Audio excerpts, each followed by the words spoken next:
नारद जी, नियम से सप्ताह सुनने वाले पुरुषों के नियम सुनिए।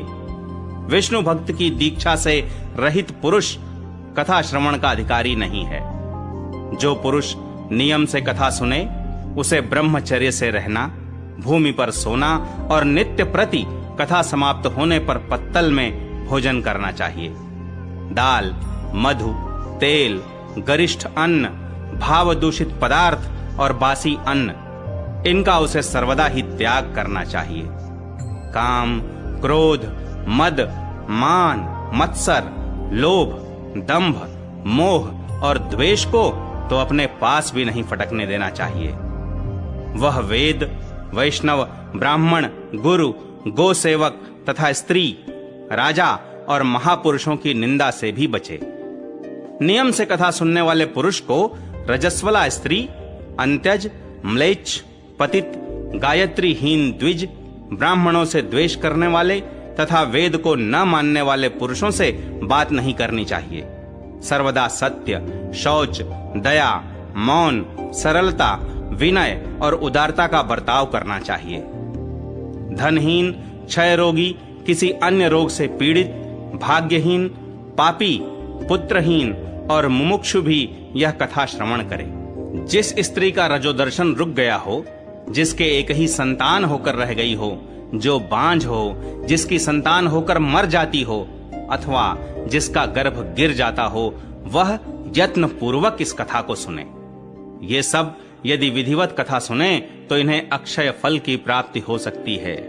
यह अत्युत्तम दिव्य तथा करोड़ों यज्ञों का फल देने वाली है। इस प्रकार इस व्रत की विधियों का पालन करके फिर उद्यापन करें। जिन्हें इसके विशेष फल की इच्छा हो वे जन्माष्टमी व्रत के समान ही इस कथा व्रत का उद्यापन करें। किंतु जो भगवान के अकिंचन भक्त हैं, उनके लिए उद्यापन का कोई आग्रह नहीं है।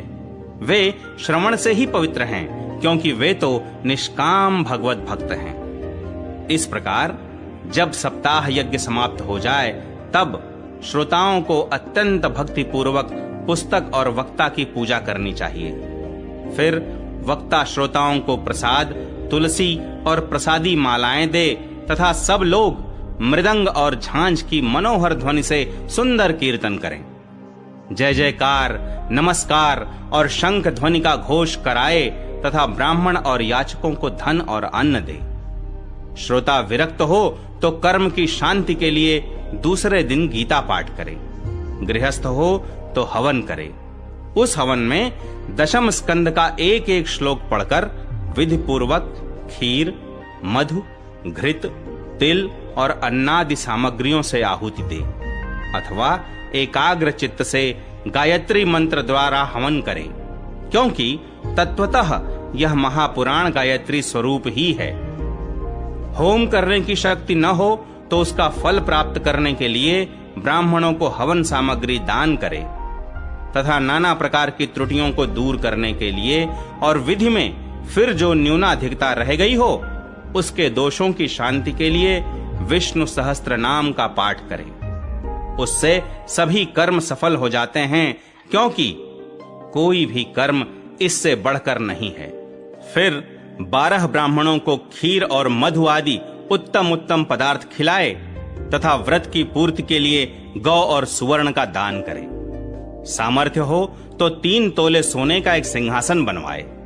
उस पर सुंदर अक्षरों में लिखी हुई श्रीमद् भागवत की पोथी रखकर उसकी आवाहनादि विविध उपचारों से पूजा करे और फिर जितेंद्रिय आचार्य को उसका वस्त्र, आभूषण एवं गंधादि से पूजन कर दक्षिणा के सहित समर्पण कर दे। यूं करने से वह बुद्धिमान दाता जन्म मरण के बंधनों से मुक्त हो जाता है। यह सप्ताह पारायण की विधि सब पापों की निवृत्ति करने वाली है। इसका इस प्रकार ठीक ठीक पालन करने से यह मंगलमय भागवत पुराण अभीष्ट फल प्रदान करता है तथा अर्थ, धर्म, काम और मोक्ष चारों की प्राप्ति का साधन हो जाता है, इसमें संदेह नहीं। सनकादि कहते हैं, नारद जी, इस प्रकार तुम्हें यह सप्ताह श्रवण की विधि हमने पूरी पूरी सुना दी। अब और क्या सुनना चाहते हो?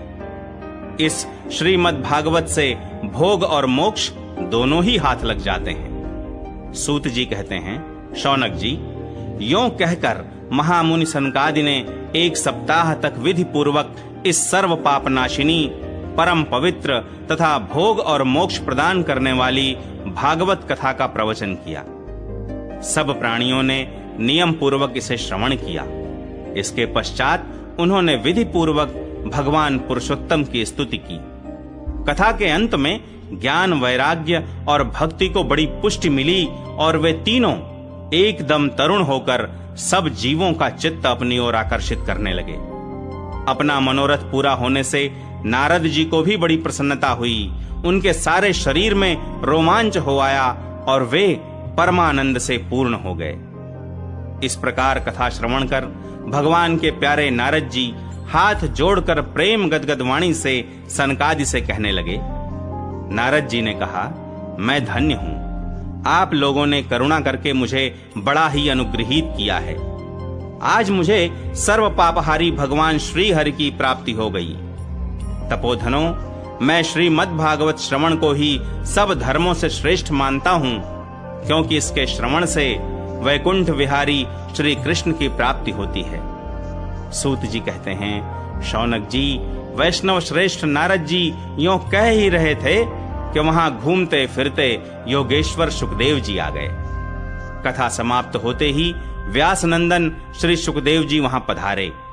16 वर्ष की सी आयु, आत्मलाभ से पूर्ण ज्ञान रूपी महासागर का संवर्धन करने के लिए चंद्रमा के समान वे प्रेम से धीरे धीरे श्रीमद् भागवत का पाठ कर रहे थे।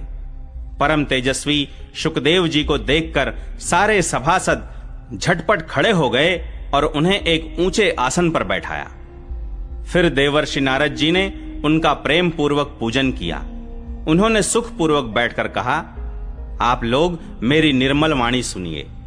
श्री सुखदेव जी बोले, रसिक एवं भावुक जन, यह श्रीमद् भागवत वेद रूप कल्प वृक्ष का परिपक्व फल है। श्री सुखदेव रूप शुक के मुख का संयोग होने से अमृत रस से परिपूर्ण है। यह रस ही रस है, इसमें न छिलका है न गुठली। यह इसी लोक में सुलभ है। जब तक शरीर में चेतना रहे तब तक आप लोग बार बार इसका पान करें। महामुनि व्यास देव ने श्रीमद् भागवत महापुराण की रचना की है।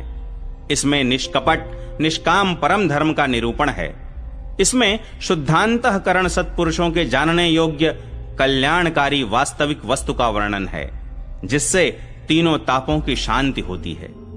इसका आश्रय लेने पर दूसरे शास्त्र अथवा साधन की आवश्यकता नहीं रहती।